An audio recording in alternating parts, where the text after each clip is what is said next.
আসসালামু আলাইকুম আপুরা, আপনাদের জন্য আজকে একটা ছোট্ট টিপস নিয়ে এসেছি। মাছ ভাজাটা কিন্তু অনেক সহজ, আবার কিন্তু অনেক সময় অনেক দুর্ঘটনাও কিন্তু ঘটতে পারে। এই জন্য সতর্ক থাকতে হবে। আপনারা কি করবেন, মাছগুলোকে যখন চুলায় দেন তখন চুলার আঁচটা অবশ্যই একটু কমিয়ে রাখবেন। আর এভাবে আস্তে আস্তে একটা একটা করে মাছ দিয়ে চুলার হিটটা একটুখানি বাড়িয়ে দিবেন। আর আমার মতো করে এভাবে ঢাকনা দিয়ে ঢেকে 1 থেকে 2 মিনিটের জন্য একটু বন্ধ করে রাখবেন। দেখবেন মাছের ছিটাটা কিন্তু বন্ধ হয়ে গেছে। আর এতে করে কিন্তু আপনারা অনেক সময় অনেক দুর্ঘটনার সম্মুখীনও হন, যেটা আমিও মাঝে মধ্যে ফেস করি।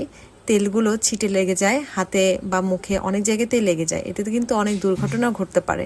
তাই আপনারা এই টিপসটা ফলো করলে আশা করি অনেক ধরনের দুর্ঘটনা থেকে নিজেদেরকে সেভ করতে পারবেন। আমরা যারা রাঁধুনি রান্নাঘরে থাকি তারা কিন্তু এই সমস্যাটা প্রায় ফেস করি। আশা করি আজকের ছোট্ট টিপসটি আপনাদের কাছে ভালো লেগেছে। ভালো লাগলে একটা লাইক, কমেন্ট আর শেয়ার করে দিবেন। আমাদের জন্য দোয়া করবেন। আর আপনারা ভালো থাকবেন।